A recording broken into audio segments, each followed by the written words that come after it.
IPL 2024లో భాగంగా చెన్నై కింగ్స్తో జరిగిన మ్యాచ్లో గుజరాత్ జైంట్స్ విజయం సాధించింది.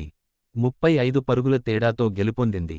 232 పరుగుల లక్ష్యంతో బరిలోకి దిగిన సీఎస్కే నిర్ణీత 20 ఓవర్లలో 8 వికెట్లు కోల్పోయి 196 పరుగులు చేసింది.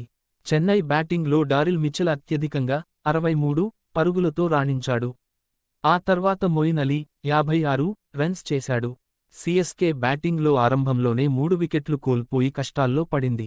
ఆ తర్వాత మిచెల్, మొయిన్ అలీ పరుగులు చేసి ఆదుకున్నారు. శివం దుబే 21 కూడా క్రీజులో ఉన్నంతసేపు బాగానే రాణించినప్పటికీ క్యాచ్ అవుటయ్యాడు. ఆ తర్వాత జడేజా 18, ధోనీ 26, శార్దుల్ ఠాకూర్ 3 పరుగులు చేశారు. గుజరాత్ బౌలింగ్లో మోహిత్ శర్మ 3 కీలక వికెట్లు తీసి జట్టు విజయంలో కీలక పాత్ర పోషించాడు. ఆ తర్వాత రషీద్ ఖాన్ 2 వికెట్లు పడగొట్టాడు. సందీప్ వారియర్, ఉమేష్ యాదవ్కు తలో వికెట్ దక్కింది. చెన్నై సూపర్ కింగ్స్తో జరిగిన మ్యాచ్లో గుజరాత్ ఓపెనర్స్ చెలరేగారు. ఇద్దరూ సెంచరీలతో అదగొట్టారు. శుభ్ మాన్ గిల్ 104, సాయి సుదర్శన్ 103 సెంచరీలు చేయడంతో గుజరాత్ భారీ స్కోరు చేసింది. నిర్ణీత 20 ఓవర్లలో 3 వికెట్లు కోల్పోయి 231 పరుగులు సాధించింది.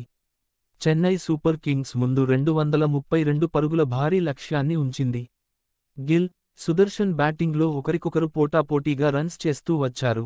గిల్ ఇన్నింగ్స్లో 51 బంతుల్లో 7 సిక్సులు, 5 ఫోర్లు ఉన్నాయి.